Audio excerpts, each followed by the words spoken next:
Check-up Podcast no ar, recebendo hoje um convidado muito especial. Ele que já é de casa, né? Já está voltando aqui pela segunda vez e hoje vai trazer muitos motivos para a gente repensar, né, doutor Max? Muitos ensinamentos de um processo que ele tem vivido e tem compartilhado com as pessoas, ajudado a muitas pessoas através do seu processo pessoal. E é com muita alegria, orgulho que recebo aqui o presidente do Sindicato dos Médicos do Ceará, doutor Max Ventura. Palmas, estúdio!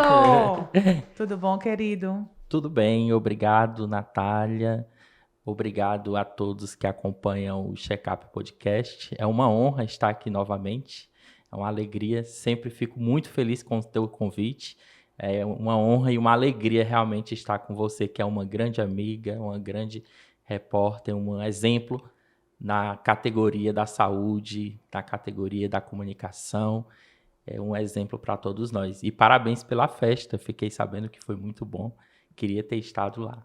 Ai, que bom, você fez muita falta. Não foi porque não conseguiu ir, né? Mas tivemos lá os representantes do sindicato. Creio que todo mundo gostou, né? Feedback foi bom? Sim, foi maravilhoso. Mas próximo ano você vai estar com a gente, com certeza. Estarei sim, com toda certeza. Sua mesa lá de honra, sua cadeira de honra. Doutor, a primeira vez que você veio aqui, a gente falou bastante sobre o sindicato, né? Sobre o papel do sindicato dos médicos, né, a função de vocês, o objetivo, né, sobre o sindicato.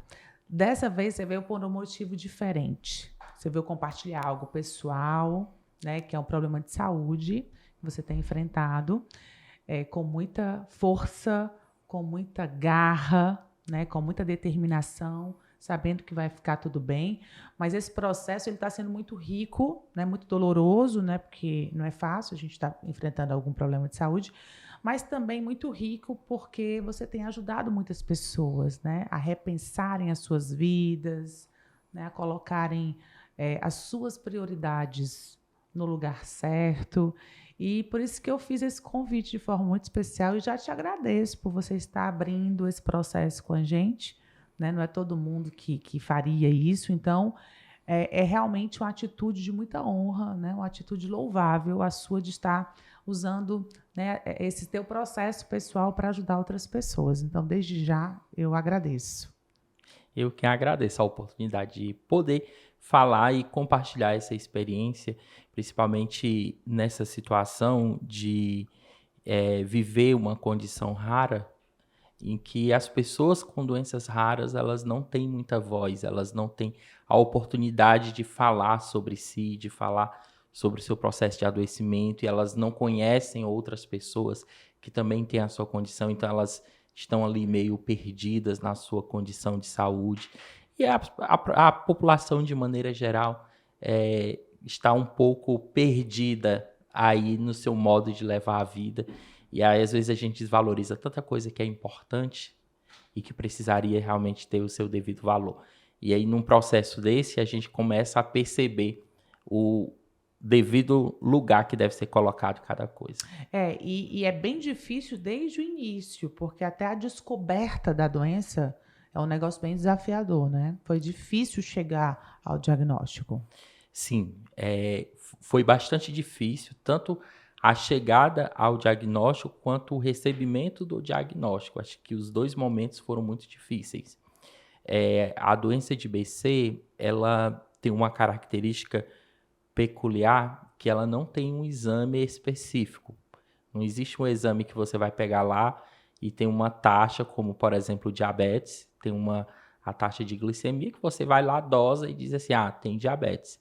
A doença de BC não existe isso. Precisa que o médico examine o paciente e chegue na conclusão. A história clínica dele diz que ele tem doença de BC.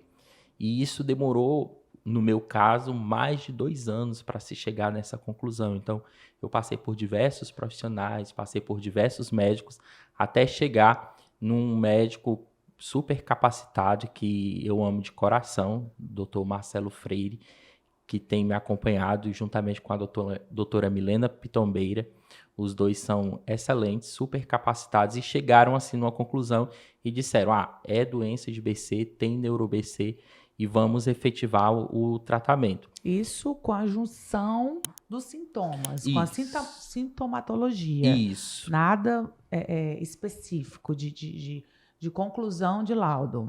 Não, porque a doença de BC ela segue critérios internacionais para o diagnóstico. Então, ela vai pegar lá as lesões neurológicas, as lesões de pele, as aftas, né, as lesões intestinais, acometimento neuropsiquiátrico, enfim, todos os tipos de lesões que a pessoa tem. Aí, cada lesão, em cada sistema que a pessoa vai tendo, ele vai somando um ponto. E aí, quando ele tem 4 pontos ou mais, ele vai chegando à conclusão, esse paciente tem, sim, doença de BC. E aí, se tiver um acometimento neurológico, que foi o meu caso, esse paciente tem neuro-BC. Neuro-BC, que é uma vasculite grave. Que é uma vasculite grave e com acometimento do sistema nervoso central. E para quem não sabe o que é vasculite, explica aí, doutor. Vasculite é uma inflamação das veias e das artérias, né? No meu caso, ele teve ainda um fator um pouco mais complicador, que ele pegou as artérias do sistema nervoso central. É mais difícil acontecer isso na doença de BC. Geralmente ela acomete as veias, as pequenas veias do sistema nervoso central. E aí dá uma inflamação ali no cérebro. No meu caso, ele pegou as artérias. E aí eu tive uma arterite, uma vasculite de sistema nervoso central. E foi essa a conclusão.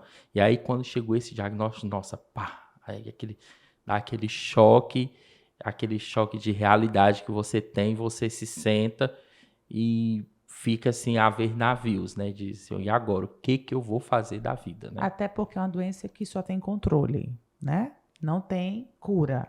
Não tem cura, ela só tem controle. O controle ele é feito através da imunossupressão, com corticoides, nos períodos de crise, com outros imunossupressores, né? No meu caso, eu tomo azatioprina, mas pode ser metotrexato, outros medicamentos. E imunobiológicos, que são bastante caros, né? Tratamentos caríssimos, né? E no meu caso, eu tomo o infliximab. Que, no seu caso, o plano cobre. Sim, eu tenho acompanhamento através do plano de saúde e recebo a minha medicação através do plano de saúde. Mas quem não tem? Quem não tem, aí tem que recorrer ao Sistema Único de Saúde, que é uma verdadeira via sacra. Pior que receber o diagnóstico, porque geralmente uma doença rara, ela não tem uma definição clara de seu tratamento. Ela não tem um estudo Diagnóstico claro também, né? E não tem uma validação científica do seu tratamento, porque não tem estudos, não tem pesquisas suficientes, não tem pacientes suficientes para se chegar na conclusão, tantos pacientes foram tratados com esse medicamento e o resultado foi positivo. Não tem, Uma estatística, né? Um estudo de caso. Não tem um estudo de caso que tem, por exemplo, com infarto. E você... Aí daí, né? E por isso impossibilita a validação e o acesso ao tratamento. E aí podemos dizer que os tratamentos seriam todos basicamente que off-label, né? Off-label não quer dizer que seja um tratamento experimental, mas é um tratamento que é tratamento de outras doenças, mas que foram testados, que foram feitos cientificamente por outros cientistas, outros especialistas naquela doença e que deu certo, que funcionou, né? Eu até compartilhei a minha história, eu mostrei como eu fico no período de crise e como eu fico pós-tratamento, né? Assim, a melhora é extraordinária, é muito grande. Então, isso é o resultado do tratamento. Esse é o tratamento off-label, esse é o significado de tratar off-label. Ele não é um tratamento que tem aquela validação, mas que ele tem o seu resultado, claro. E aí, essas pessoas enfrentam uma verdadeira batalha judicial que demora, às vezes, anos ou até nem consegue. E aí não tem como tratar. E aí não tem que sofrer todas as consequências. E aí não tem como tratar. E agora está mais difícil ainda. Com essa resolução do STF, né? Isso, o STF ele fez uma resolução em que eles chegaram numa conclusão que para a judicialização de um medicamento de alto custo pelo Sistema Único de Saúde, teria que se preencher alguns critérios. Dentre eles, alguns critérios sociais, de a pessoa não poder pagar a medicação, de ser outros critérios técnicos, como o tratamento ser validado pela Anvisa, até aí tudo bem. Mas um dos critérios que é o mais preocupante é o medicamento ter validação científica. Aí eu pergunto, como que isso vai ter para uma doença rara? E essa é a preocupação das sociedades médicas, é a preocupação das entidades que acompanham as pessoas de doenças raras, das associações de doenças raras, porque essas doenças elas não têm tratamentos claros. A doença de IBC, inclusive, não tem. Para poder eu conseguir o meu minha medicação no plano de saúde, o meu médico ele teve que comprovar para o plano de saúde que, sim, o infliximab funciona para esse tipo de paciente. E o plano de saúde comprou a ideia, tá, realmente funciona. E não há nenhum pedido de reconsideração, algum apelo ao STF para reverter isso? Foi feito uma comissão, né, na Comissão de Constituição e Justiça, para poder ser feita a avaliação dessa situação, mas, infelizmente, os principais responsáveis que deveriam participar não estão interessados em participar, né, que seria o Ministério da Saúde, por exemplo. Lamentável. E aí foi esse baque do diagnóstico. Sim. E a partir daí, aí tem dois caminhos a seguir, né, doutor? Tem as pessoas que lutam, né, que é o seu caso, que lutam, que tentam ressignificar, né, que não entregam os pontos, que ajudam outras pessoas através do seu processo, e tem aquelas que se entregam. Você escolheu a primeira opção. Eu escolhi a primeira opção, lutar sempre, todos os dias. Todos os dias eu acordo, é difícil levantar. As doenças reumatológicas, elas consomem demais a pessoa. Você acorda todos os dias com uma série de sintomas e vai dormir todos os dias com uma série de sintomas. Então, é muito difícil levantar, é muito difícil exercer qualquer atividade. E eu procuro todo santo dia brigar com eles a todo custo, para poder me manter na ativa. É cansaço mesmo, cansaço muscular, dor articular? Dor articular, cansaço físico. Eu tenho momentos de desorientação mesmo, né? De não saber que dia é hoje. Né? Tem horários do dia que eu fico desorientado, não reconheço a casa, não reconheço os familiares, não consigo compreender o que está se passando à volta. Né? Então, tem todos esses sintomas pelo comprometimento neurológico mesmo que eu tive, né? Fora as dificuldades que eu tenho, né, para caminhar, né? Eu fiquei com muita dificuldade de mobilidade, fiquei com muita dificuldade de manual, né? Algumas atividades que eu exercia antes eu não consigo mais exercer, né? E a atividade médica que eu perdi, né? Eu acho que foi o mais doloroso para mim, porque quem me conhece sabe o tanto que eu era vibrador com o SAMU. Eu era uma pessoa samuzeiro, assim, raiz. A minha vida era estar dentro de uma ambulância, socorrendo pacientes. Era a minha paixão. Tanto no SAMU como no aeromédico. Eu fazia as duas coisas. Então, eu era apaixonado por aquilo.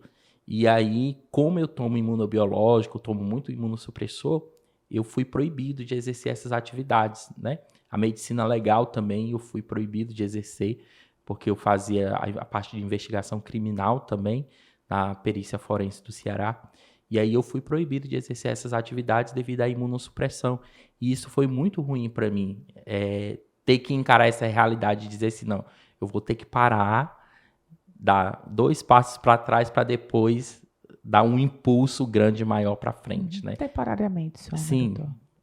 Temporariamente, Sim. né? Nós cremos. E quando é que você decidiu? Eu vou abrir essa história, eu vou contar essa história para todo mundo e eu vou ajudar pessoas. Como é que foi essa decisão? No início, eu tentei a todo custo manter o segredo, né? Assim, você se sente envergonhado, você se sente impotente, né? Você se sente incapaz, você tenta ocultar, parece uma vergonha, né? Um segredo familiar que não pode sair dali, né? Logo eu, médico, Logo né, que eu. cuido de pessoas, né? Tô Exatamente. doente. Né? Exatamente. Médico fica doente, né? Médico fica doente? Como assim? O médico tá doente e não pode trabalhar? Então, foi muito ruim no início. Mas depois eu comecei a ter contato com outras pessoas raras. Né? A gente costuma chamar assim, pessoas raras. E aí comecei a ter contato com outras pessoas, comecei a ver a história delas e eu disse, poxa vida, a vida não é isso. Tem tantas outras coisas. E aí eu comecei a perceber a minha família, eu comecei a perceber as coisas que eu perdi, eu comecei a perceber as coisas que eu não estava valorizando, as lições de vida que eu poderia ter tirado dali, né, daquele processo de adoecimento.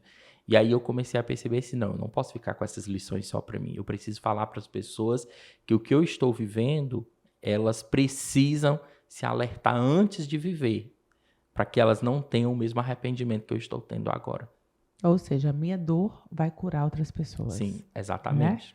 Né? O meu processo mais difícil vai ser um alívio para outras pessoas. Exatamente. Né? Vou usar, né, essa situação difícil, mas de forma positiva. Né? E aí, Bárbara, ele começou a fazer vídeos. Não sei se você tem acompanhado, mas você, por favor, acompanhe lá no Instagram. Max Ventura, né? Max.Ventura. Max.Ventura.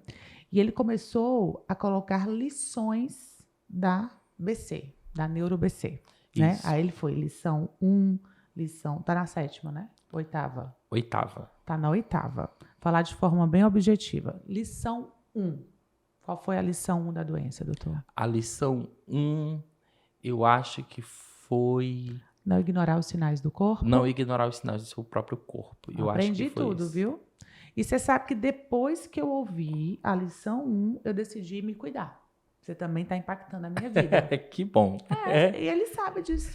Ó, decidi fazer dieta depois de 48 anos, viu, gente? Depois de 48 anos, estou fazendo dieta pela primeira vez. Decidi voltar para a academia, decidi escolher melhor os alimentos, decidi descansar mais. Então, por quê? Porque o meu corpo já estava dando sinais. Sim. Coceira no pé, qualquer coisa ficava com vermelhidão na pele, né? Estresse. Então, o corpo dá sinais. Sim. Primeira lição. Porque o teu corpo já estava dando sinais. Sim. E você ignorou. Nathalie, é uma coisa que parece ser tão boba, mas que a gente não está nem aí. Às vezes é só uma fadiga nas pernas. E a gente diz, não, eu tô só cansado. A minha vida era dizer que eu estava muito cansado. É o trabalho. É o trabalho. Não, o plantão foi muito cansativo. Eu tô cansado porque o plantão foi muito cansativo. Mas não era um cansaço normal. Era aquele cansaço que eu tinha uma sensação de quase morte. Sabe aquele cansaço que você tem certeza assim, não, vou dormir, não vou acordar? E aí eu ignorava isso, simplesmente ignorava. Eu ia dormir e me levantava no outro dia às duras penas, mas eu me levantava no outro dia e continuava trabalhando.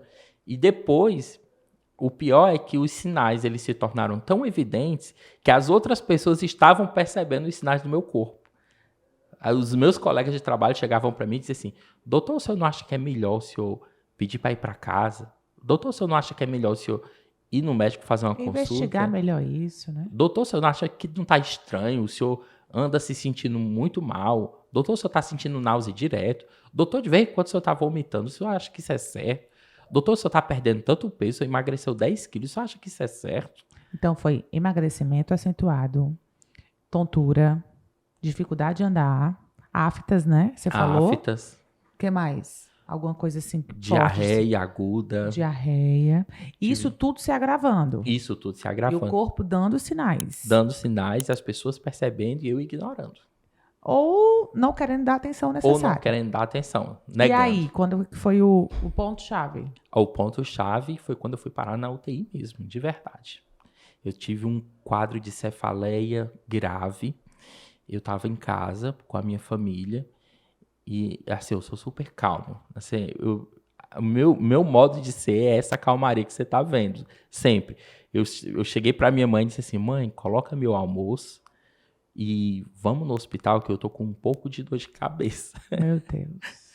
Aí a minha mãe se arrumou, meu irmão se arrumou, e o meu irmão demorando para comer, e eu querendo alertar para eles que o negócio era sério, eu disse, Zarlan, dá para tu comer um pouco mais rápido, porque eu tô com dor de cabeça. Aí a gente começou, ele pegou e comeu um pouco mais rápido, e a gente foi pro hospital, e quando eu cheguei no hospital, eu desorientei total, dali fui pra UTI, e aí tava realmente bastante grave, passei 10 dias internado na UTI, foi quando eu recebi todo o diagnóstico.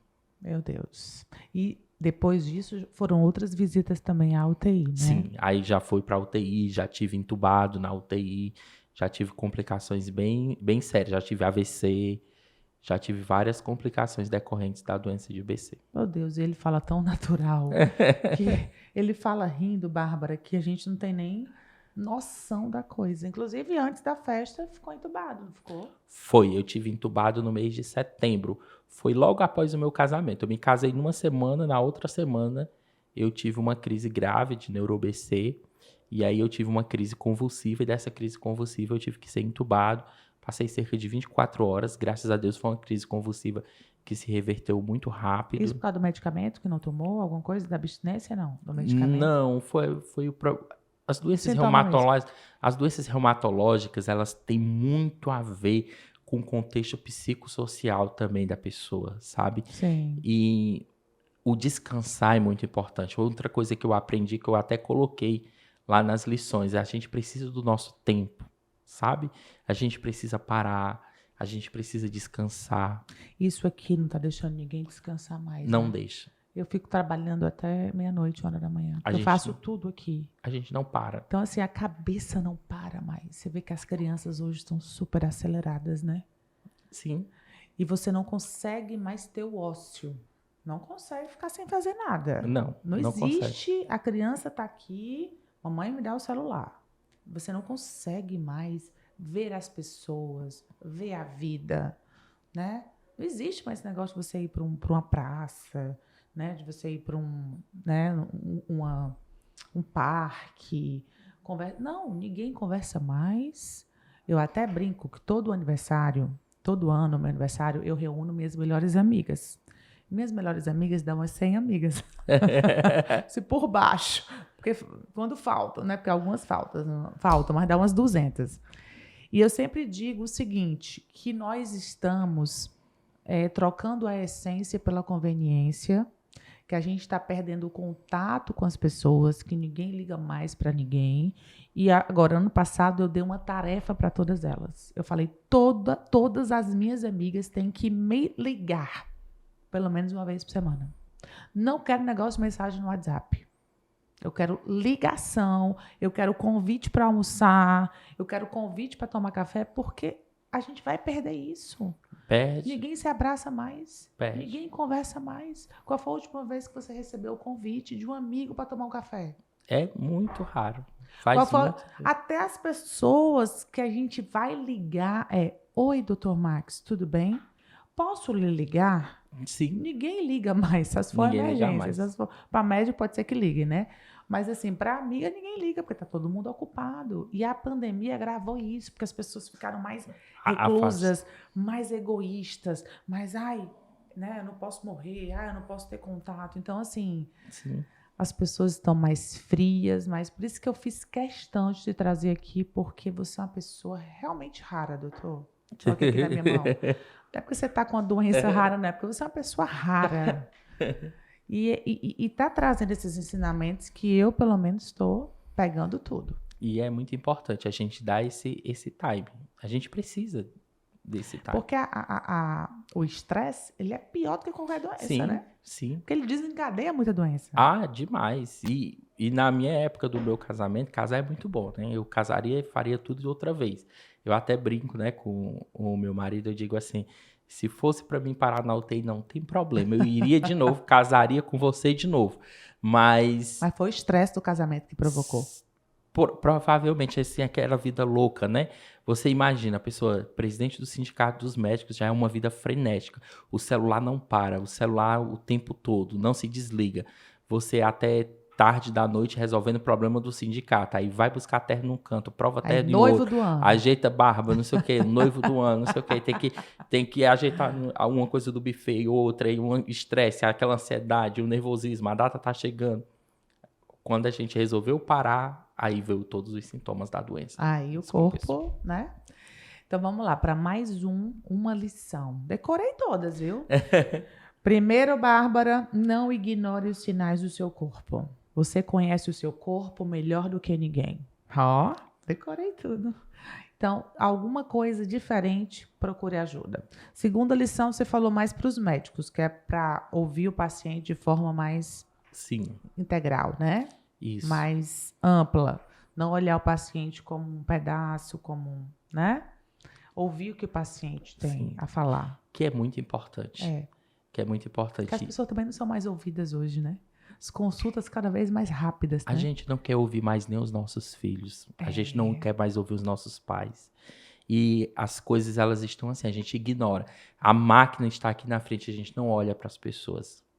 Eu ainda me lembro, até hoje, que a primeira vez que eu tive o contato com o Marcelo Freire,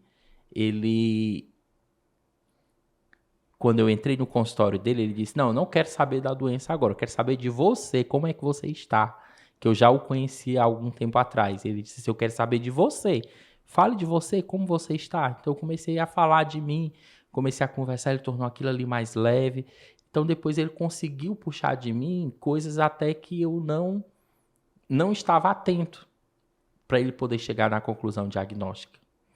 E a doutora Milena Pitombeira, depois de eu ter passado todo o tempo de sofrimento na mão de vários profissionais, né, de várias situações, de ter buscado e não conseguido chegar numa conclusão, de não ser examinado, e de eu mesmo não ter observado, eu fiquei chateado porque eu mesmo, como médico, não observei o próprio diagnóstico, não pensei claramente no diagnóstico, né?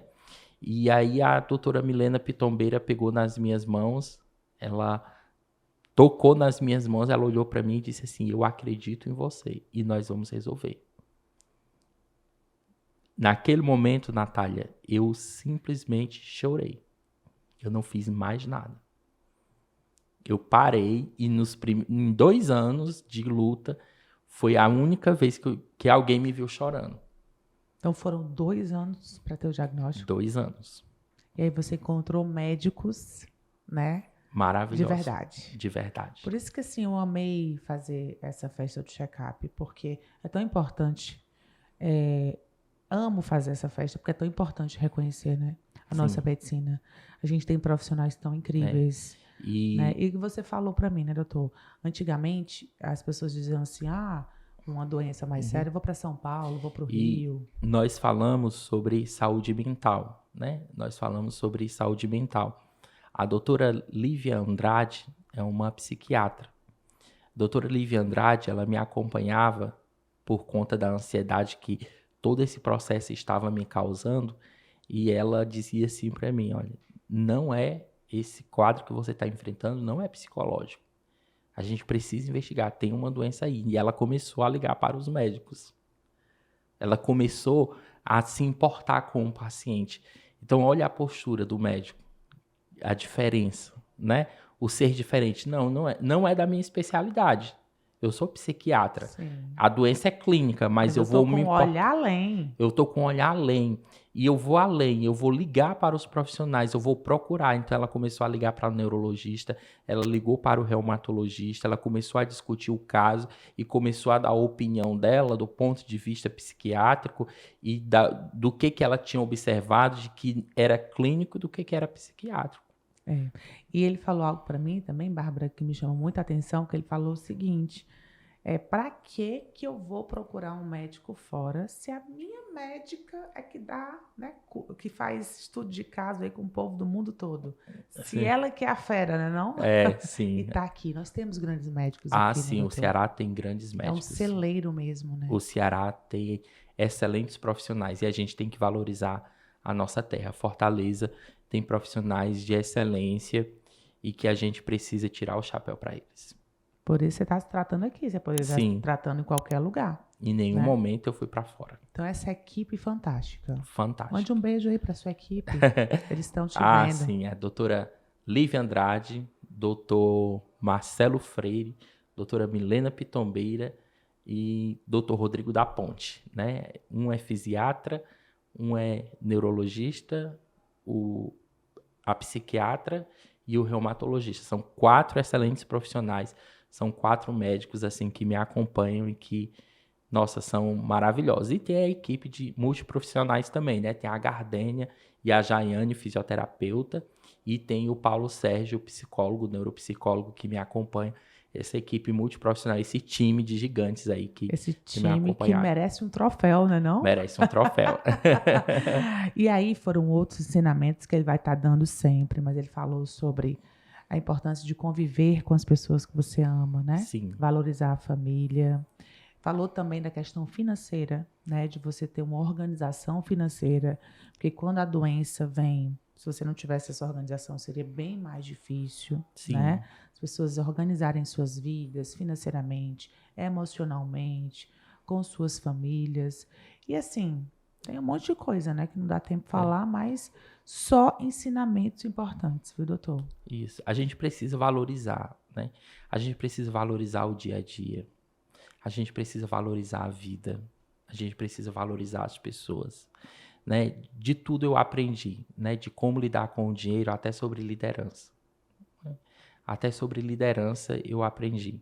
Porque uma das coisas, por exemplo, que eu até não mencionei lá nos vídeos, os grandes líderes, Natália, eles se importam com as pessoas.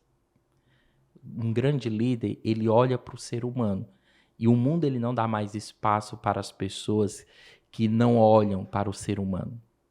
Nesse meu período em que eu estive doente, todas as vezes em que eu estive internado na UTI, eu recebi mensagem de todos os meus amigos e colegas de trabalho. Mas eu nunca recebi de um gestor. E isso faria uma diferença incrível. E aí eu aprendi como gestor a ser diferente. Porque aí lá no sindicato, hoje eu comecei a ter uma postura diferente. Se eu ver um funcionário com um problema de saúde, botou um atestado de 5 dias, eu não me importo porque que ele está colocando um atestado de 5 dias. Eu mando uma mensagem, você está bem? Isso faz uma diferença tão grande. É diferente de quando é que você volta, né?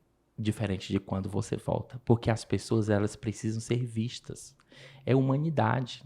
A gente precisa ser mais humano com os nossos parentes, com a nossa família. Olhar para os nossos filhos, que a gente não olha mais. As pessoas, elas estão casadas, mas estão sozinhas. Verdade. Né? As pessoas não olham mais para Deus, não tiram mais um tempo para fazer uma prece, sequer uma oração, uma reza, seja lá como for que ela fala.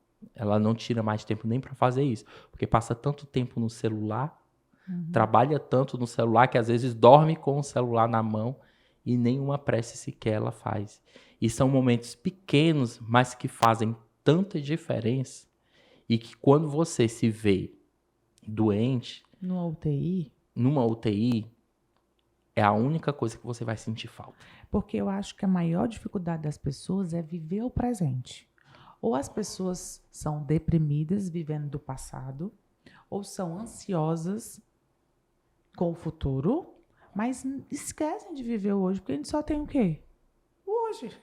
Hoje. A gente não tem mais o ontem e o amanhã também a gente não tem. A gente só tem aqui esse horário agora, esse segundo, esse minuto. Daqui a pouco a gente não sabe o que vai acontecer. Sim. Né? Então temos que aprender a viver o hoje. Eu sempre digo para as meninas de um projeto que eu tenho, né, que eu quero casar, que eu digo para elas, um dos segredos para casar bem e casar certo é você estar feliz hoje, estar completa hoje, né? Viver o hoje, viver essa estação, comer os frutos dessa estação, né? Porque vai passar. Daqui a pouco vai passar, você vai estar em outro momento. Então, a gente tem que aprender a viver hoje.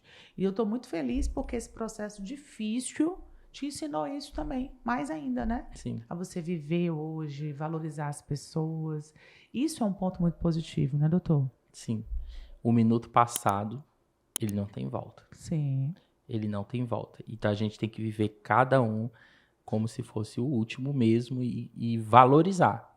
Valorizar mesmo. Então, todas as pessoas que estão à nossa volta, elas não estão à nossa volta por acaso, né? Nada na nossa vida é por acaso. Todas as pessoas, elas têm um papel importante, elas têm um porquê de estar ali. E todas elas vão contribuir de alguma forma para o nosso progresso. Elas vão contribuir umas com as outras para o seu crescimento pessoal, para a sua felicidade, para a sua paz interior, né? E você também vai contribuir com a paz interior do outro, com o progresso do outro. Então, tem que ser aproveitado esses minutos. Então, a gente não pode perder esse tempo, né? Tudo tem um propósito. Tudo tem um propósito. Nada é por acaso.